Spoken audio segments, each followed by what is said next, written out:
Todos bien, gracias Fernando por la extensa presentación. Estoy buscando aquí compartir la pantalla con ustedes. Bueno, les agradezco mucho la invitación. Yo vivo en Montevideo, en Uruguay, acá sobre el Río de la Plata. Estamos con un frío intenso por acá, entrando en pleno invierno y saliendo en una situación de desescalada con el reinicio del deporte acá en Uruguay en la era post-COVID y cuidándonos mucho de nuestros alrededores que están bastante más complicados que nosotros. Para no demorarnos demasiado, Fernando me pidió que hablara de rehabilitación de la fractura del quinto metatarsiano. Es una lesión bastante frecuente, sobre todo acá en Uruguay. Obviamente ustedes entenderán que el deporte más practicado y dominante sobre el resto es el fútbol. Después le sigue en el nivel de profesionalismo, le sigue el básquet como deporte más importante, con una liga de básquet profesional y una segunda división, y después le sigue el rugby, y después viene el hockey femenino, sobre todo, y otros deportes que ya tienen características más amateur. El fútbol es dominante, y esta lesión es bastante frecuente y bastante común, lo que vamos a ver hoy en la práctica de fútbol. Vamos a encarar un poco desde el punto de vista epidemiológico, un poco desde el punto de vista diagnóstico, y un poco vamos a pasar por lo que significa la rehabilitación y retorno deportivo post fractura de quinto metatarsiano.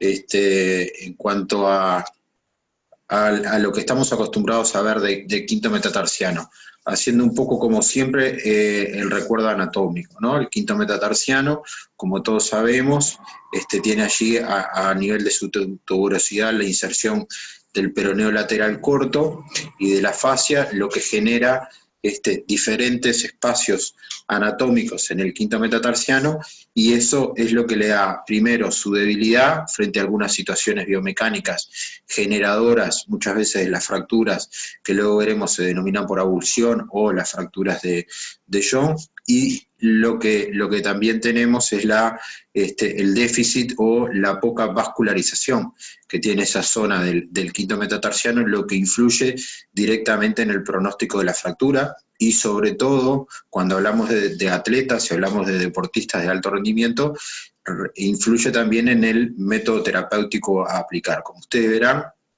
a lo largo de la conversación nos vamos a referir a la posibilidad del tratamiento conservador o el tratamiento quirúrgico, que desde el punto de vista médico lo evaluamos siempre, pero desde el punto de vista de la especialidad que nosotros manejamos, y sobre todo con atletas profesionales o atletas de élite, no se plantean demasiadas discusiones desde el punto de vista terapéutico. Vamos siempre por la resolución quirúrgica de la fractura del quinto.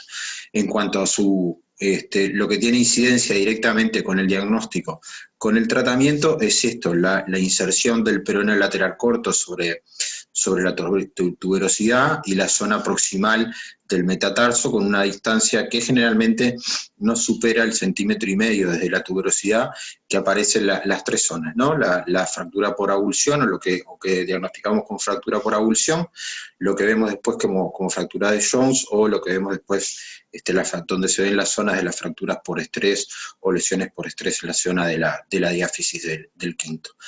Da un dolor característico desde el punto de vista clínico, es bastante sencillo el diagnóstico, o por lo menos la sospecha diagnóstica, conociendo el mecanismo lesional y sobre todo la zona del dolor, es bien característico. Y si hiciéramos una imagen de cómo veríamos en piel la imagen que tenemos en profundidad, un poco ahí estaríamos hablando de cuando hablamos de lesiones o fracturas a nivel del quinto metatarsiano o del quinto meta, como le decimos nosotros. Obviamente el mecanismo lesional hace, como siempre, encontrar dos tipos de fracturas, ¿no? Y podemos encontrar las fracturas generalmente traumáticas del quinto, en la cual el mecanismo lesional está directamente vinculado al trazo fracturario. Ahora vamos a ver algunos mecanismos lesionales, pero es bastante común en el fútbol por la torcedura o la eversión del cuello de pie, en lo cual se genera el arrancamiento o se genera el tirón o la tracción a través del peroneo lateral corto en su zona insercional y el tendón de la fascia del pie en su zona insercional y terminan arrancando, o directamente algunas veces podemos ver más raramente por pisadas o algunas veces por desestabilizaciones generalmente muy frecuentes en el fútbol, en el campo de juego. Pero esto, que es bastante común, no debe hacernos olvidar de otras que son quizás menos comunes, según del deporte que hablemos, pero nosotros las vemos bastante en atletismo, en corredores, en los que vemos fracturas por estrés, que a veces el mecanismo lesional se genera claramente por el microtrauma repetido, por eso es una lesión que acostumbramos al encontrar, sobre todo en corredores de calles, es bastante común, quizás a ustedes en Guatemala les pase lo mismo, acá en Uruguay es bastante común ver este tipo de trazo fracturario, este tipo de fractura en corredores de calle, corredores amateur, corredores de calle, es bastante común encontrar este tipo de trazo fracturario, y son lesiones por microtrauma repetido, que cuando uno no encuentra una buena imagen radiológica, debe de todas formas sospecharla, e incluso se le tiene que pedir o una tomografía o una resonancia, y acá vemos muchas veces la imagen incluso de la resonancia es una imagen tenue y difícil de diagnosticar. Entonces, frente a un deporte con microtraumatismos repetidos, en la que imagenológicamente no vemos con claridad el trazo fracturario, pero la clínica nos empuja, y muy frecuente en corredores, tenemos que tratar de ir a descartar que no tener una lesión por estrés, cuyo tratamiento claramente es conservador, pero tenemos que ir a buscarla, y muchas veces el diagnóstico no es sencillo, recurriendo en algunos casos, me ha pasado en algunos casos en corredores, a pesar de ir por tomografía y demás, ir por un centellograma óseo para tratar de hacer un diagnóstico correcto, porque el deportista sigue con el dolor, persiste con la molestia, empieza a alterar el gesto deportivo, sobre todo en corredores y en atletas de alto rendimiento, en los cuales, sobre todo maratonistas, hacen muchos kilómetros a la semana por una molestia que no logramos hacer diagnóstico o que pasa desapercibido, empiezan a alterar su gesto de carrera, y eso, además de agravar la lesión, termina trayendo lesiones en otros lados. Por eso es que a veces hay que profundizar mucho cuando hay un dolor en la base del quinto, aunque radiológicamente la imagen no aparezca, hay que buscarla cuando la clínica está presente. Por una cuestión de frecuencia, claramente vamos a ir sobre este tipo de fracturas. El tratamiento en las fracturas por estrés es claramente conservador. El tratamiento más discutido, o que a veces genera más intercambio de opiniones con los colegas traumatólogos, es el tratamiento de la fractura por avulsión o el tratamiento de la fractura de Jones a nivel del quinto meta. Acá vamos a ver con claridad, es uno de los jugadores que más vemos lesionarse en nuestros países vecinos.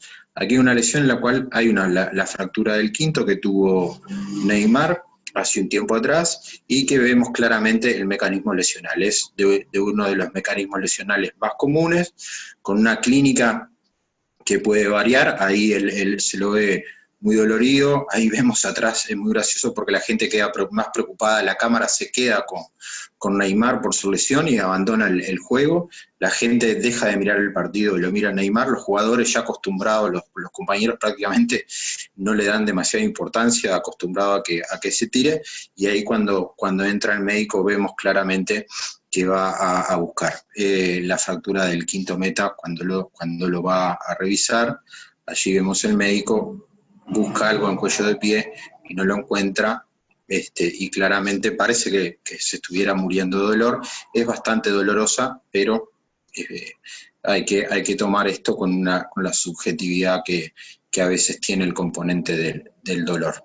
En cuanto a lo que uno acostumbra a ver, nosotros tenemos, desde el punto de vista anatómico, vemos la inserción del peroneo lateral corto en la base del quinto meta, en este sector, y eso es el perfil anatómico que es, junto con el mecanismo lesional, lo que genera mayor incidencia y del punto de vista epidemiológico los que no tienen que acercar. El efecto de caída con la fractura, en muchos casos, muchas veces por avulsión, y otras veces con un trazo fracturario más importante. El gesto deportivo que vemos en términos generales, este es el gesto que genera el movimiento del peroneo lateral corto, y el tratamiento obviamente inmediato es de inmovilización, el no apoyo, y cuando tenemos una fractura de Jones,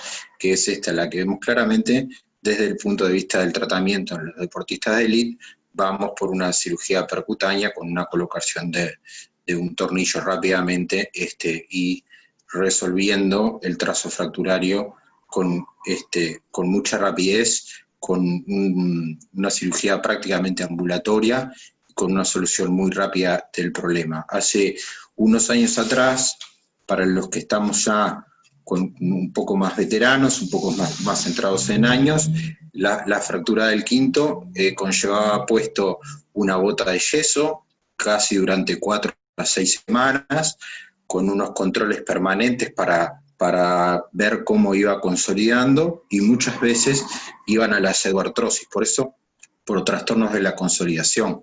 Por eso hoy creo que muchos de nosotros, de los que trabajamos en el deporte, que hace unos años atrás, cuando no teníamos la cirugía percutánea para la solución de la fractura de Jones o la fractura del quinto, no teníamos la cirugía percutánea y pasábamos ese tiempo de 4 a 6 semanas con yeso, trastorno de la consolidación, molestias permanentes, procesos de rehabilitación, intentos de reintegro deportivo fallidos. Hoy por hoy somos feroces defensores del tratamiento quirúrgico en atletas del quinto meta, porque uno lo resuelve rápidamente, una cirugía rápida, con una tasa muy baja de complicaciones, con un muy buen resultado terapéutico y con un proceso de rehabilitación rápido que prácticamente logra que en no más allá de 2 meses a 3, dependiendo un poco de las características individuales, no más de 2 a 3 meses el deportista está volviendo a competir, dependiendo del deporte y de las características de su físico y de las características generales del deporte que compita, pero en general antes del 3er mes están todos compitiendo. En algunos casos no podemos olvidarnos de las fracturas que existen, si bien son poco frecuentes. Las fracturas de la cabeza del quinto hay que ir a buscarlas también desde el punto de vista radiológico. Son poco frecuentes, pero son bastante frecuentes en uno de los deportes que yo más trabajo, que es el básquet. Bastante frecuentes en la lucha debajo del aro, en el cual hay varios grandes que calzan 58, 60, 54, con pies muy grandes, con estructuras corporales y con palancas largas. Cuando caen, pisan a un compañero debajo del aro, un compañero de equipo o un compañero del rival, y hacen una torsión sobre el quinto meta, sobre su eje, y en vez de generar una fractura a nivel de la base, genera una fractura a nivel de la cabeza del quinto. Una difícil de diagnosticar. La gran mayoría de las veces terminamos en la resonancia porque da un componente inflamatorio bastante importante, es bastante más difícil de diagnosticar desde el punto de vista radiológico, llegando muchas veces a la resonancia con un gran componente inflamatorio alrededor. Después acá podemos ver una fractura, lo que conocemos una fractura por avulsión, claramente, que a veces pueden llegar, si uno no se toma el tiempo de mirar con detenimiento y sobre todo de relacionar con la clínica, uno puede tener fracturas mínimas. Por tanto, a veces, muchas veces, cuando la clínica es muy sugestiva y cuando el mecanismo lesional es muy sugestivo de una fractura del quinto meta, uno debe profundizar bastante en la radiología, buscando diferentes ángulos en el enfoque radiológico, y si persiste con dudas porque no logra quedarse tranquilo, ir por una tomografía para tratar o una resonancia magnética, dependiendo de la disponibilidad, para tratar de profundizar en el diagnóstico y tratar de ajustar el detalle en la exquisitez del tratamiento. Obviamente fracturas como la que vemos en este punto, una fractura por avulsión mínima, uno en este tipo de situaciones no se plantea un tratamiento quirúrgico, pero de todas formas insisto en que uno tiene que ser muy detallista en cuanto a hacer el diagnóstico de manera correcta, porque si este trazo fracturario tan pequeño pasa desapercibido, uno no logra percibirlo en los rayos y el deportista intenta seguir compitiendo, obviamente muchas veces lo logran a pesar del dolor, pero o agravan la lesión o generan una lesión secundaria por cambios en el patrón de la marcha. Por tanto, hay que tratar de a veces no quedarse corto, tratar de acceder, a veces no es sencillo, tratar de acceder a una tomografía o una resonancia magnética, pero uno en este tipo de lesiones tiene que tratar de no quedarse con dudas en la radiología. Y acá viéndolo más de cerca, vemos con claridad lo que es un trazo fracturario de la fractura de Jones, con este centímetro y medio aproximadamente desde la tuberosidad de la cola del quinto hasta el trazo fracturario, un claro trazo fracturario, que es una fractura de Jones, es de libro, como decimos siempre, y cuyo tratamiento, en caso de ser deportista, y la gran mayoría de las veces, para resolverlo rápidamente con los seguros médicos, también les hacemos una cirugía del quinto, una percutánea, al colega que trabaja conmigo en mi clínica de pie y tobillo, no le lleva más de unos 15, 20 minutos de cirugía para ponerle el tornillo, y sale con muletas y a las 2 semanas está caminando con una cuña de descarga y ya está caminando. Acá tenemos una fractura, la diferencia de lo que es un trazo fracturario de Jones con lo que es un trazo fracturario por avulsión, esto es que seguramente este es un mecanismo lesional con una versión del pie, con un tirón por parte, una palanca por parte del pie, con un tirón por parte de la inserción del peroneo lateral corto que termina generando esa fractura por avulsión. Entonces, cuando vemos este tipo de lesiones, tenemos la fractura del quinto, que da una clínica bien característica, con el dolor en la base del quinto, con una clínica que a nivel de piel no es demasiado no es demasiado importante, cuando en general se asocia a un gran componente inflamatorio, está asociado a algún otro tipo de lesión o algún otro tipo, se agrega alguna fractura del cuarto o del tercero, que en general son traumáticas en un pisotón, en el fútbol o por un traumatismo directo. La fractura exquisita del quinto no da tanto componente inflamatorio, puede ser un pie bastante limpio desde el punto de vista inflamatorio. Vamos por la placa normal, la gran mayoría de las veces vemos el trazo fracturario, a veces hay que cambiar un poco el ángulo, mejorar un poco el ángulo para lograr ver el trazo fracturario, la gran mayoría de las veces lo vemos en agudo, si nos quedan dudas vamos por TAC, y acá tenemos la diferencia desde el punto de vista diagnóstico. Cuando es un no atleta, la gran mayoría de las veces van a terminar en tratamiento conservador por un tema de costos, obviamente, van a terminar con una inmovilización, sea con un yeso o sea con una bota Walker, y si es atleta, ahí sí, nosotros en todos los atletas, independientemente del deporte que practique, vamos por una cirugía, como les mostraba hace un rato, con un tornillo percutáneo, una cirugía sencilla de resolución rápida, con un excelente pronóstico y muy linda y muy limpia, como me gusta a mí decir, muy linda de rehabilitar. Es una lesión y un procedimiento quirúrgico muy lindo de rehabilitar. Cuando hablamos de rehabilitar, y el encargo rehabilitador empieza con atacar lo que realmente complica la rehabilitación, que son los retrasos o los déficits en los procesos de consolidación. Como todos sabemos, el quinto tiene una zona de muy mala vascularización, con muy poco llegado de oxígeno y por tanto con complicaciones de consolidación.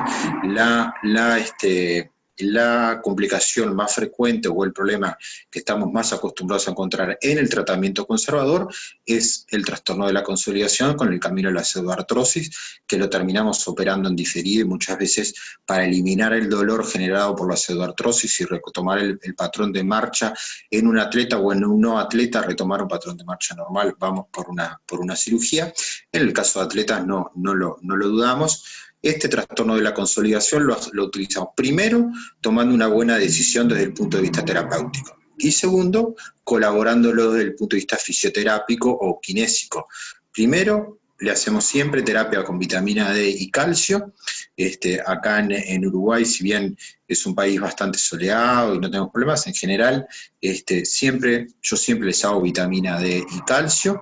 Obviamente, el cuidado de la cicatriz es sustancial. La principal complicación o la complicación predominante que tendemos a quitarle valor, porque es una de las que a veces es más difícil o hay que hablar mucho con el paciente, es el cuidado de la cicatriz, sobre todo cuando vamos por una cirugía percutánea, porque rápidamente se siente mejor, rápidamente quiere retomar sus actividades, hay que estarlo frenando, y el cuidado de la cicatriz y de la infección es importante. Cuando hay mucho derrame importante o hay un proceso inflamatorio importante a nivel del cuello de pie, la reestructura de la circulación y el drenaje linfático suele ser muy eficaz, bastante eficaz, el drenaje linfático como la aplicación a veces nosotros utilizamos la aplicación de acupuntura en conjunto con el drenaje linfático para aquellos que nos quedan un poco edematizados después de la lesión o después de la cirugía.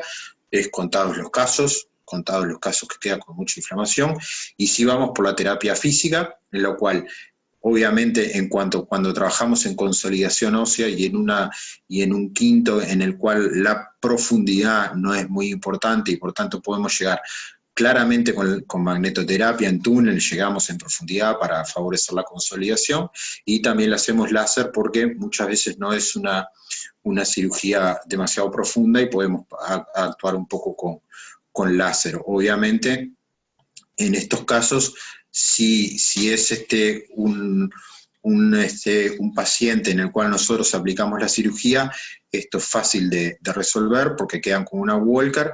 En los pacientes que están inmovilizados, tratamos de que no les pongan yeso de todas formas, aunque vayamos por el tratamiento conservador, y tratamos de hacerle poner una Walker y ir por magnetoterapia de todas formas y láser, retirando la Walker solo para el momento que hacemos la terapia.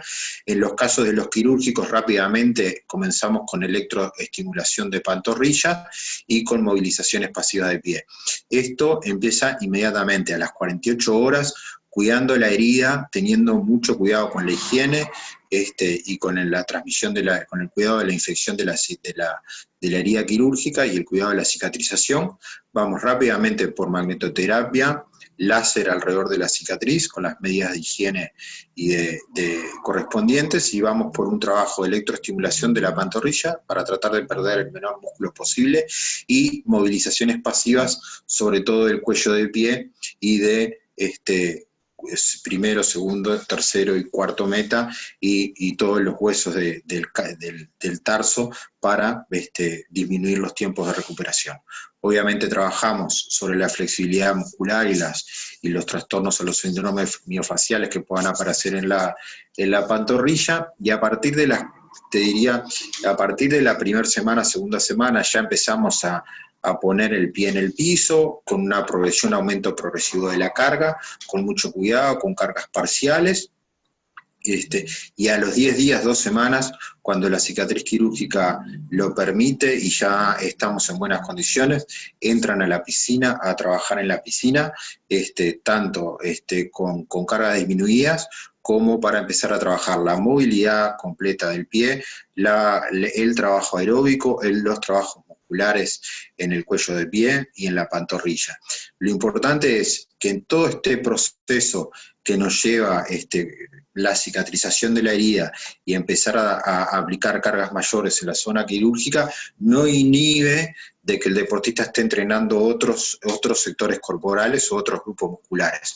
Por ejemplo, nosotros lo tenemos con una Walker enseguida de operado, obviamente cuidamos mucho la higiene, pero puede trabajar zona media, puede trabajar tren superior, puede trabajar tren inferior, hay que tener cuidado con la higiene y con la cicatrización, pero puede trabajar otros sectores corporales, puede trabajar en domicilio con bandas, puede trabajar en domicilio con pesos en la otra pierna, puede trabajar zona media en domicilio, puede venir a la clínica a trabajar con nosotros hasta que la cicatrización se completó, la piel está bien y lo podemos meter en piscina ya para trabajar con entrenamiento aeróbico, con trabajos musculares y con una carga completa. Ya en piscina rápidamente empieza con una carga completa en ambiente acuático y en las 3-4 semanas le ponemos una órtesis plantar, un plantal de descarga que nos permite hacer el apoyo completo. Acá lo vemos a la derecha. Lo que nosotros en general confeccionamos es un plantar de este tipo, en el cual hacemos que la zona, descargamos la zona del quinto meta, le generamos una protección de descarga y lo ponemos a caminar. Y obviamente, una vez que terminamos la rehabilitación y otorgamos el alta, le hacemos un test baropodométrico, un test de marcha en dinámico y en estático para valorar la necesidad de hacer una corrección en la dinámica de la pisada. Si ya lo tenía, ver si tenemos que corregir lo que ya tenía, y si no lo tenía, ver si no tenemos que corregir su pisada, porque muchas veces la fractura, este tipo de fracturas deja un trastorno de la marca que puede generar un déficit biomecánico, que puede ser productor de desbalances musculares o de sobrecargas musculares, tanto a nivel de la pantorrilla como a nivel de la fascia plantar o del tendón de Aquiles. Por tanto, antes de dar el alta le hacemos un test baropodométrico y a todos le indicamos el uso de plantales para corregir la mecánica de la marcha, por lo menos los primeros 6 meses, y lo reevaluamos a los 6 meses para ver cómo viene todo. Les voy a mostrar algunos ejercicios con respecto a lo que acostumbramos a hacer en piscina. Nosotros tenemos en mi clínica una zona de rehabilitación acuática que ahora tenemos cerrada por el tema del COVID, como muchos de ustedes, y como verán, empezamos con apoyo y con cintura escapular vamos generando desbalances para trabajar desde el punto de vista propioceptivo. Trabajamos mucho propioceptivo las primeras veces dentro del agua, generando diferentes niveles de balance, rotando sobre el pie, generando rotaciones y desbalances para trabajar desde el punto de vista propioceptivo y generando desbalance desde la cintura escapular, y ya también trabajando zona media. Trabajamos bastante sobre zona media en estos lugares.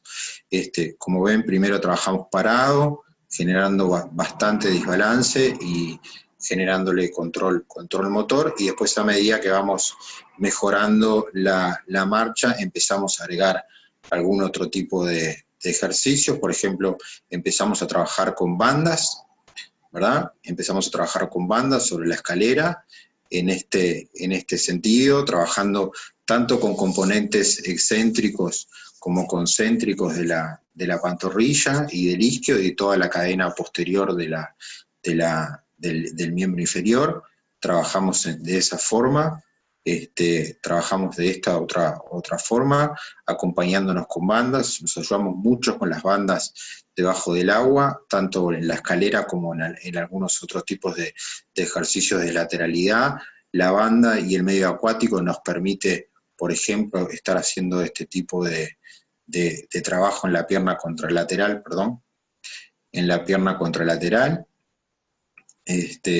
haciendo este tipo de trabajos en pierna contralateral.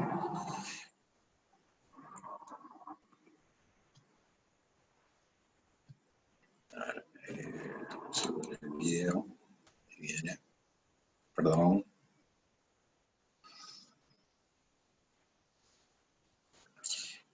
Vamos a tener un poco de paciencia, pero nosotros utilizamos mucho el trabajo con bandas en medio acuático para la rehabilitación de lesiones, y sobre todo la rehabilitación de quinto, en la cual utilizamos mucho la estabilidad y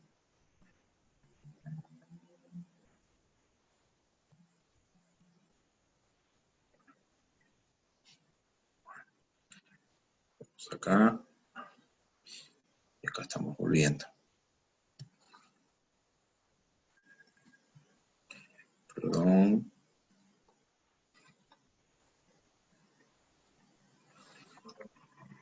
Perdón.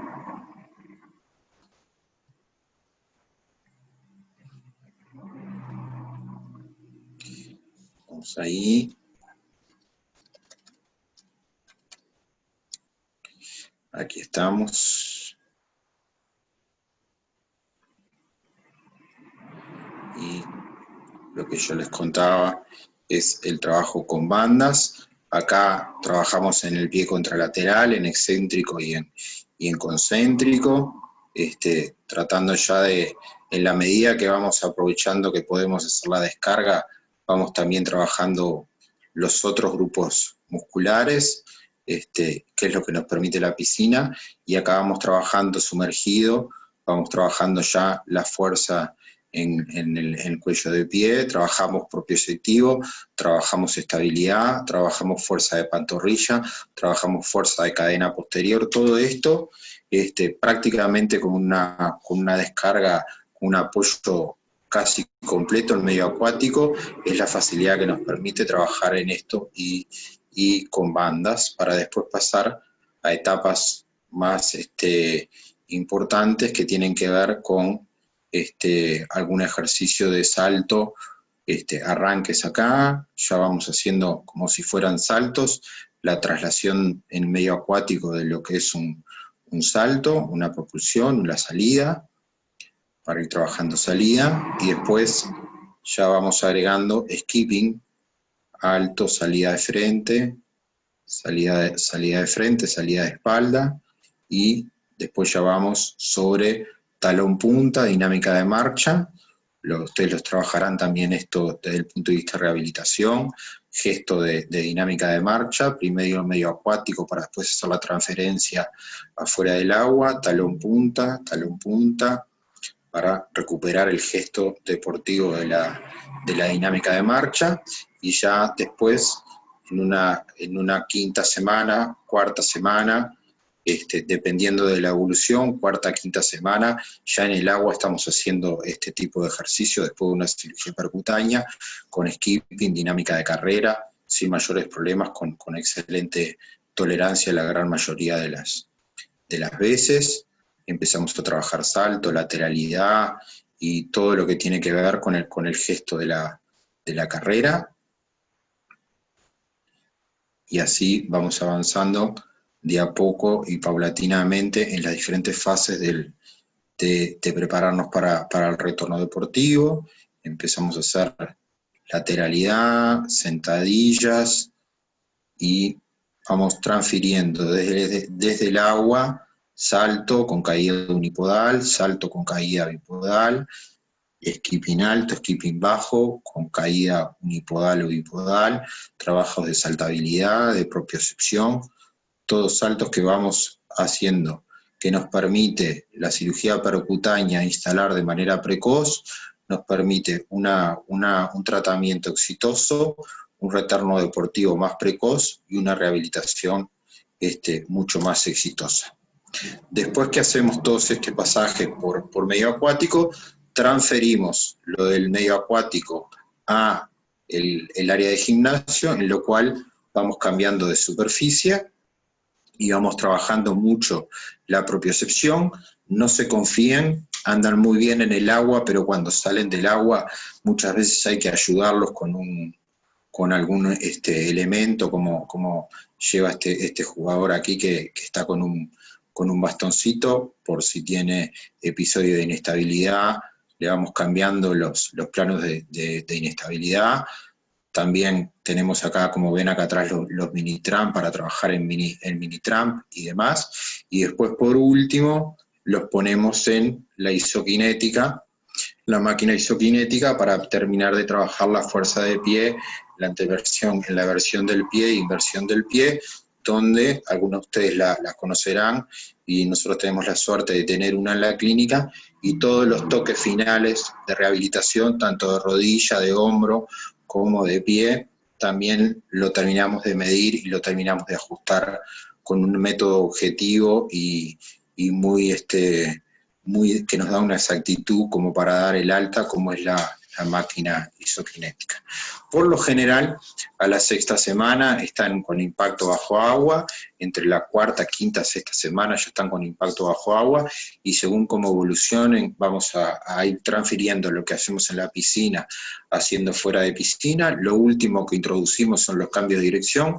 En general, este tipo de lesiones se dan en deportes como el básquet o el fútbol, que nosotros decimos son deportes acíclicos y con un componente de poca predicción en el cambio de dirección, por lo tanto hay que entrenar mucho el cambio de dirección inesperado para futbolistas y basquetbolistas, y handball y hockey sobre césped, que también yo trabajo con las chicas de acá de Uruguay. Sobre la octava, décima semana ya estamos trabajando en cancha con gesto deportivo específico, dependiendo del deporte que sea, y el tiempo de recuperación es cercano a las 12 semanas. A veces 3 meses de rehabilitación, a veces hay que estar luchando porque los deportistas cuando pasan por una cirugía percutánea se sienten tan bien que quieren volver rápidamente a la cancha. Hay que darse de todas formas un tiempo a la consolidación de la fractura, un tiempo a la reestructuración de la cicatriz de piel, después un tiempo a la reestructuración de la osificación. Por lo tanto, si bien el retorno es cercano a las 12 semanas, a veces puede ser un poco menos, a veces puede ser un poco más, esto depende de los factores, pero es un retorno muy seguro. Cuando nosotros vamos a la cirugía percutánea por una fractura de quinto, es muy seguro, no hay recidivas, no tenemos dolor en la reinserción deportiva, el deportista una vez que vuelve no tiene recaídas y no convivimos con el problema que a veces nos genera la pseudoartrosis, que cuando nosotros vamos a un tratamiento conservador hablamos muchas veces de un plazo similar, pero muchas veces se nos inserta una pseudoartrosis que es un dolor de cabeza, sobre todo para los que trabajamos con deporte profesional o elite o alto rendimiento. El tratamiento percutáneo tiene un excelente pronóstico. Obviamente, cuando yo les hablaba hoy de la baropometría, hay que tener estrategias de prevención en el contralateral. Si es una fractura por estrés, hay que ver cómo está cargando, si no hay una zona de sobrecarga a nivel del quinto meta que haya que descargar para evitar lesiones en el contralateral. Y obviamente, como es una cirugía de pie, cambian todas las cirugías de los miembros inferiores, cambian la dinámica del gesto, del gesto deportivo y del gesto de la pisada, cambian la dinámica del movimiento de toda la cadena. Por tanto hay que medir, hay que ir desde el punto de vista baropométrico, y si podemos con un test de biomecánico de la carrera restablecer los patrones de movimiento para evitar lesiones tanto en el pie que se operó como muchas veces en el contralateral, en el otro pie, o en la otra pierna, o en el otro muslo, o en el otro posterior del muslo. El problema realmente hoy para nosotros, acá, por lo menos en mi experiencia y en mi equipo de trabajo, el problema son los que recibimos que no se operaron. No tenemos problemas con los que operamos con la cirugía percutánea. El problema de los que no se operan es que van a la pseudoartrosis y muchas veces terminamos recibiéndolo y rehabilitándolo de un dolor crónico. Terminamos operando no una fractura de quinto, sino que terminamos inmovilizando una pseudoartrosis con todo lo que conlleva los colegas que son traumatólogos y que operan. Todos saben que es bastante más cruento y bastante más doloroso para el paciente una percutánea o una inmovilización con un tornillo por una pseudoartrosis que por una enseguida de la fractura del quinto. Muchas veces consultan por el dolor crónico y los terminamos operando, y muchas veces aumenta drásticamente la incidencia de lesiones musculotendinosas porque cambia el patrón motor, y tenemos que cuando tenemos un dolor crónico por una pseudoartrosis o por una fractura del quinto no incompletamente rehabilitada, o cuando la terminamos de rehabilitar, tenemos que revisar el patrón motor que está reinstalado para tratar de prever o prevenir lesiones musculotendinosas que puedan producirse como adaptación a ese cambio o esa migración en el patrón de movimiento. Entonces, la cirugía percutánea es el método de elección de tratamiento en las fracturas del quinto en deportistas, es rápida, es ambulatoria. Acá está James, que también tuvo lo mismo, se moviliza con bota Walker, por tanto, es muy práctico para los que nos dedicamos a rehabilitar, poder trabajar en la zona, poder hacer un seguimiento cotidiano de la cicatriz, poder trabajar rápidamente. El apoyo parcial con muletas y con Walker prácticamente se van caminando, así como se fue James, y la movilización precoz con el cuidado de la herida, el drenaje, la movilización pasiva es muy rápido, el abordaje rehabilitador se hace muy rápido y por tanto esto incide directamente en el pronóstico, incide en un retorno deportivo precoz y sobre todo incide en el futuro de ese deportista, porque la tasa de recidiva es prácticamente inexistente y el pronóstico y el retorno deportivo es exitoso en ese paciente porque no sufre más de problemas en ese pie. Así que espero les haya gustado la charla, no sé cuánto nos extendimos. Esta es mi Montevideo, ojalá algunos la puedan conocer pronto cuando retomemos la normalidad, y los invito desde ya que en septiembre íbamos a tener nuestro Congreso Nacional, que ahora seguramente va a ser online como todas las actividades. En septiembre vamos a estar 2 días con algunos colegas de la región hablando sobre medicina del deporte, traumatología del deporte, entrenamiento y rehabilitación. Así que muchas gracias a todos y sobre todo a Fernando, que se tomó la molestia de invitarme, y a todos ustedes que se tomaron la molestia de quedarse hasta estas horas a escuchar la charla. Muchísimas gracias, doctor Sarrillo. Vamos a dejar un espacio para las preguntas. Pueden ponerlas en el chat o bien pueden intervenir. Yo tenía una pregunta, Doc.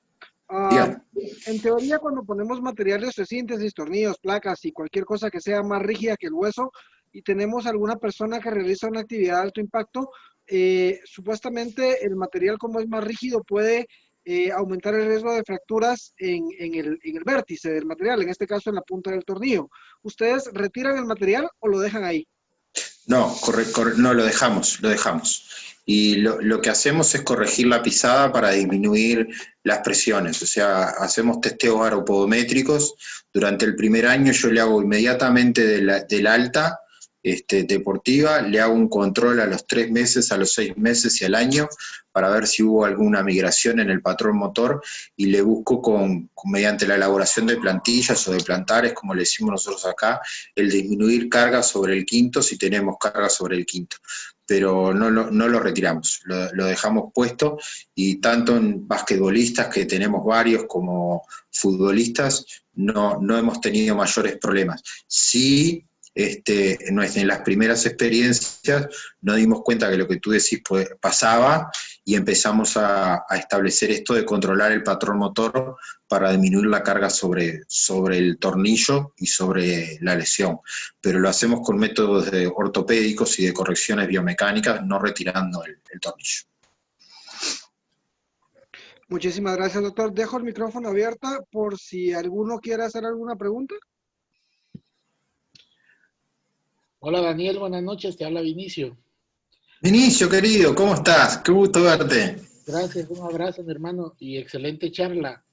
De hecho, la última vez que nosotros tuvimos la oportunidad de darnos un abrazo, yo di esta charla del quinto meta y ahora me ha dejado tanto escucharla desde el punto de vista de la rehabilitación, porque en el comentario yo te decía, qué interesante es que una situación médica que nosotros vamos a resolver en 15, 20 minutos con una percutánea va a llevar tanto trabajo de rehabilitación.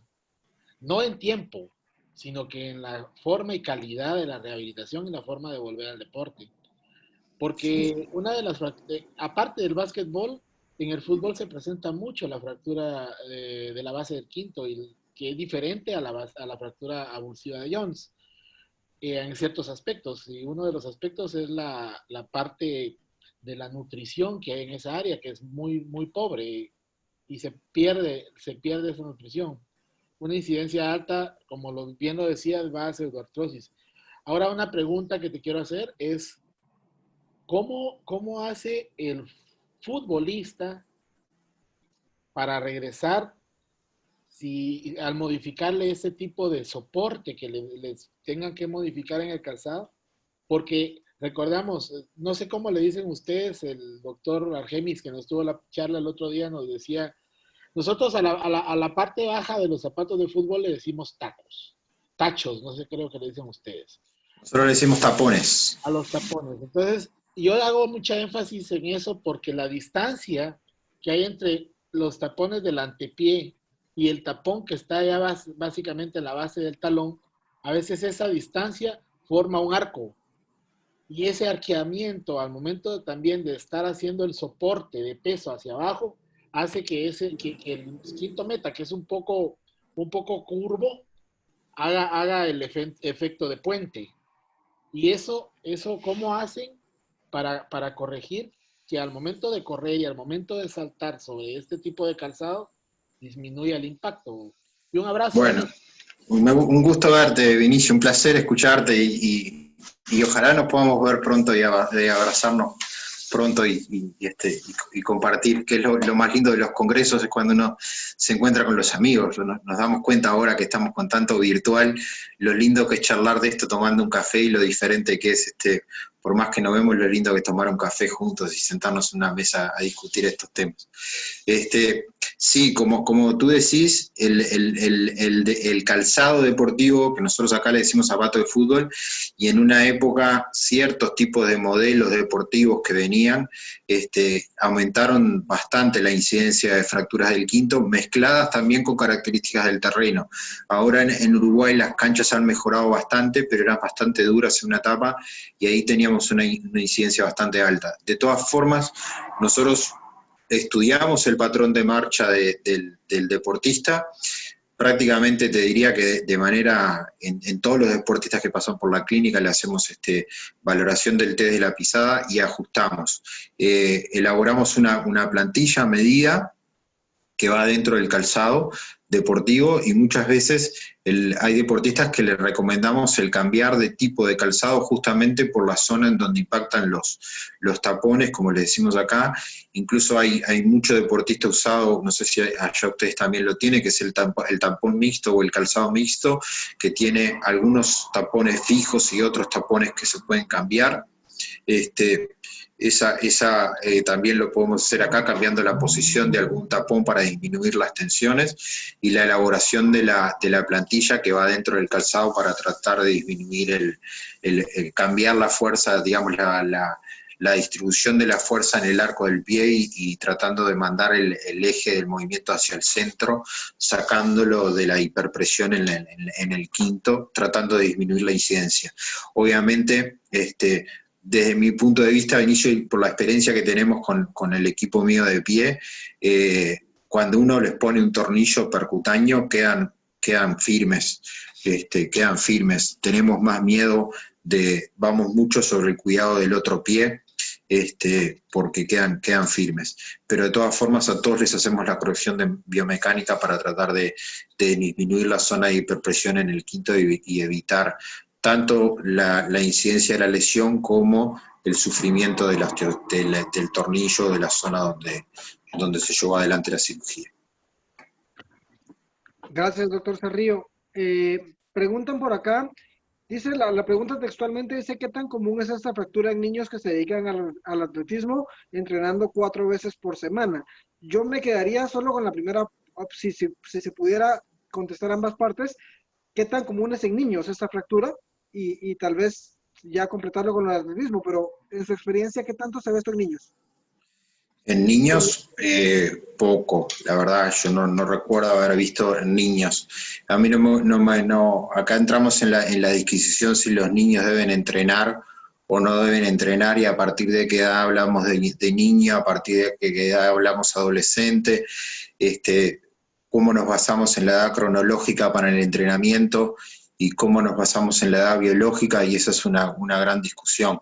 El entrenamiento en los niños siempre debe de tener ciertos cuidados, de la salud. Yo no recuerdo haber visto fracturas de quinto, sí sufrimientos plantares en los cuales hacemos correcciones biomecánicas de la pisada y muchas veces correcciones del entrenamiento o de la aplicación de las cargas o incluso de la técnica del entrenamiento, de las características del entrenamiento. No somos, por más que yo trabajo mucho con alto rendimiento, no somos muy hinchas por la salud de la especialización precoz y bastante menos en atletismo. Hay algunos deportes en los que son excepciones, como puede ser la gimnasia, en la cual la especialización es precoz, y en el Uruguay todo niño que nace, hasta demostración de lo contrario, es un futbolista. Cuando dejan que ven que no tienen talento para el fútbol, ahí practican otro deporte, pero que yo recuerde sí he visto sufrimientos plantares o algunos sufrimientos de otro tipo en el pie, pero no fracturas de quinto en niños, ni siquiera en fútbol, que acá tenemos un gran semillero, hay más de 100.000 niños por fin de semana que juegan al fútbol en la Liga de Fútbol Infantil, y no recuerdo haber visto fracturas de quinto. Totalmente de acuerdo, me tiene bajando libros y no me acuerdo realmente haber visto en niños. Dice la siguiente pregunta. En la rehabilitación, en la transferencia de lo acuático al contacto, ya con el piso, trabajando la propiocepción, ¿qué tanta ayuda se le brinda al atleta para acoplarse al movimiento y evitar recaer en la lesión debido a un mal movimiento? ¿Basta solo el apoyo del bastón que menciona o es una tarea de fisio a nivel de fútbol?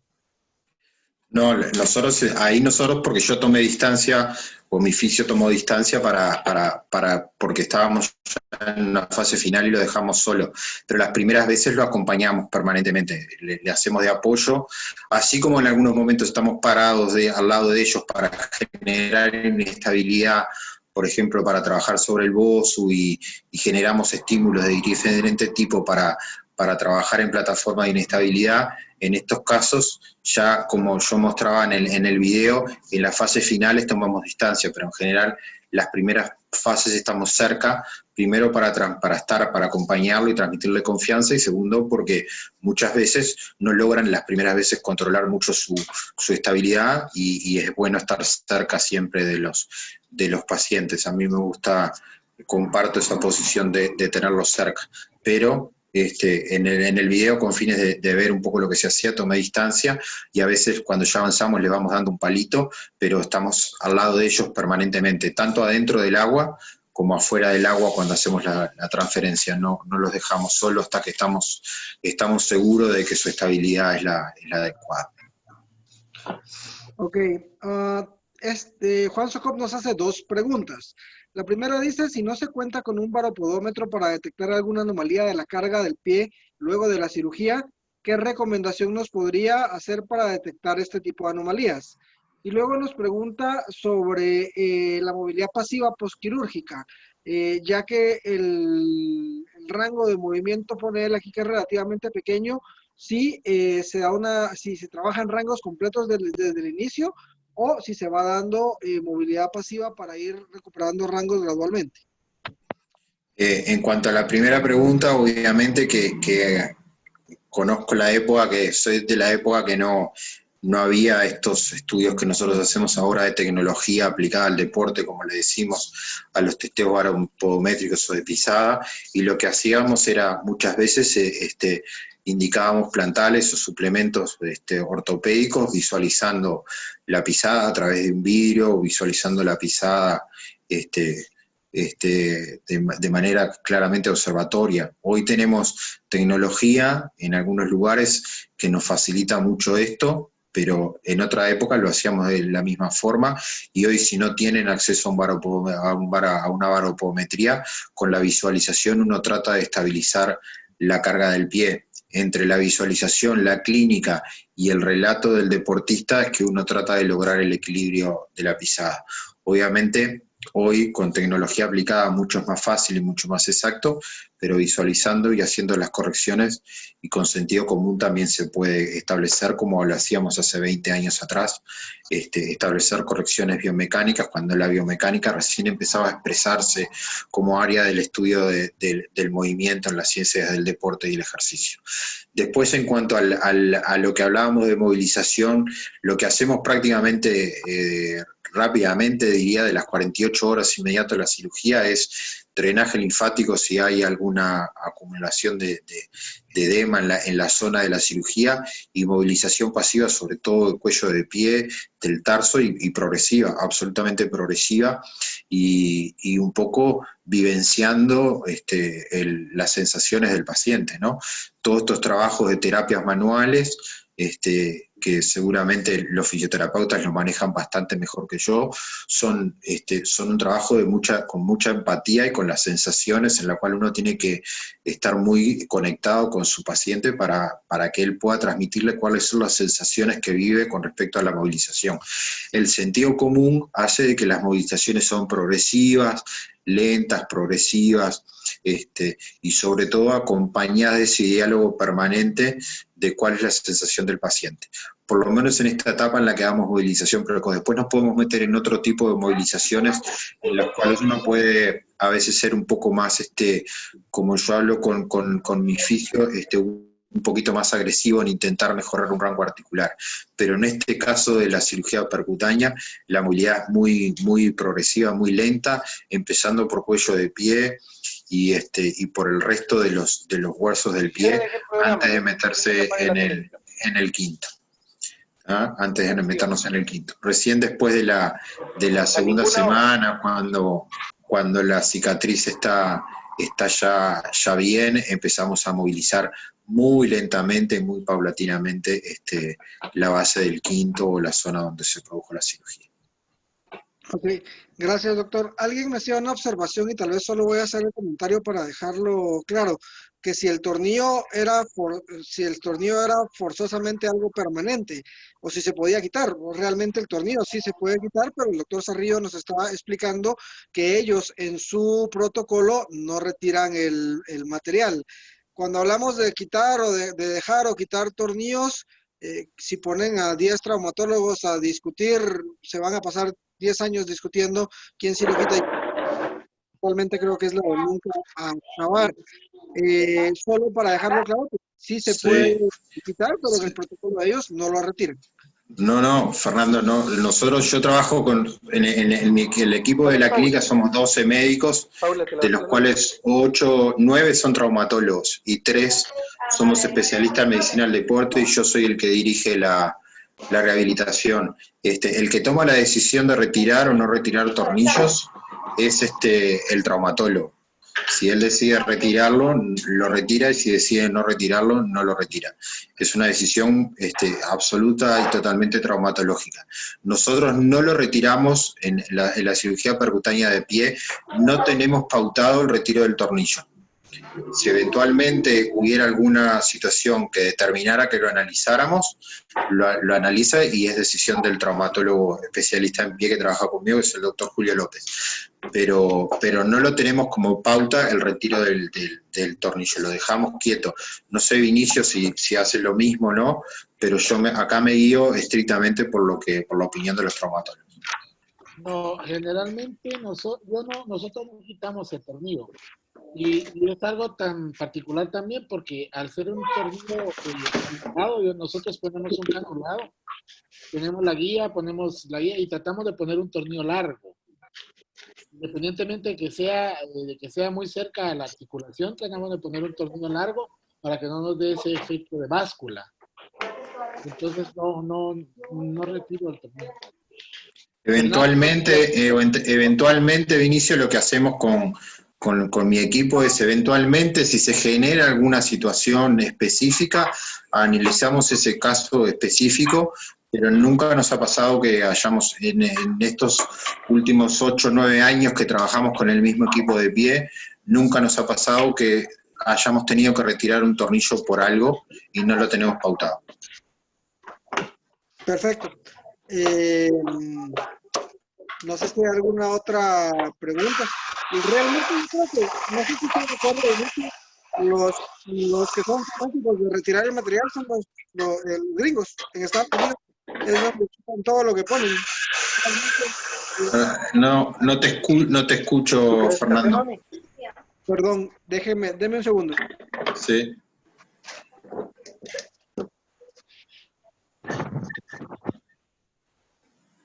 Una cosa particular, con Daniel, es Sí. que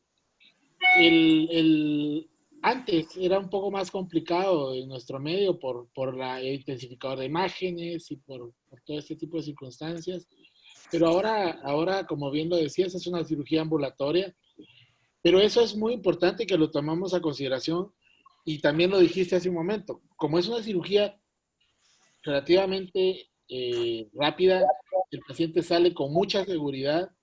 También hay que darle la seguridad de que entienda de que no debe de apoyar hasta que se le indique. Sí, sí, sí, claro. Hay que estar frenándolos, Vinicio. Yo estoy corriendo atrás de los pacientes porque es tanta la seguridad que sienten que tengo que estar corriendo para que no hagan el apoyo, la descarga completa de manera precoz.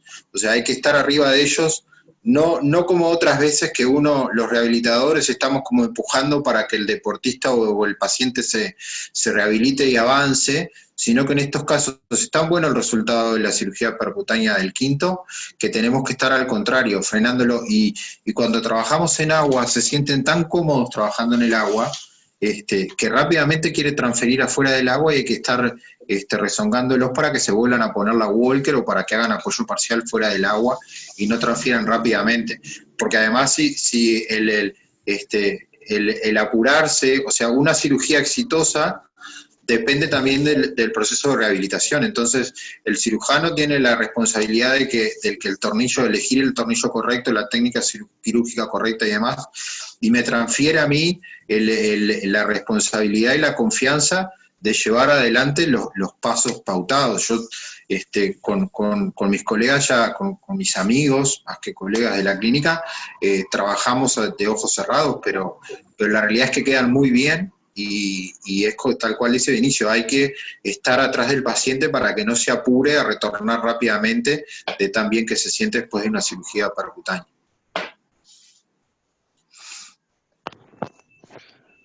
Muy bien, no sé si alguien tiene alguna otra pregunta o comentario.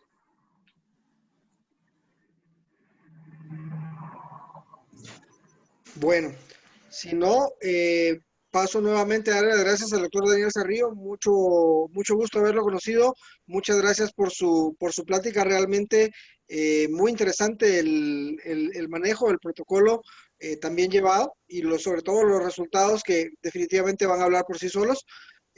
A nombre de todos los participantes y a nombre personal, le quiero dar las gracias por habernos acompañado. Espero más adelante poder molestarlo nuevamente y reciba un gran abrazo y un saludo desde aquí, desde Guatemala. Bueno, Fernando, un gusto. Gracias a ustedes por quedarse hasta esta hora escuchando una charla. Vinicio, un placer haberte visto de nuevo después de tanto tiempo, amigo mío, un placer. No sé si anda Julio Mota por ahí también, pero si no, a través de ustedes le hago llegar un gran abrazo a Julito también, que nos íbamos a ver este año en Tokio y esto nos llevó una mala jugada. Pero bueno, ojalá todo vuelva a la normalidad rápidamente y nos permita encontrarnos de nuevo en procesos de formación, pero sobre todo en procesos de socialización y de reencuentro entre amigos, que es lo más importante. Les mando un gran abrazo a todos.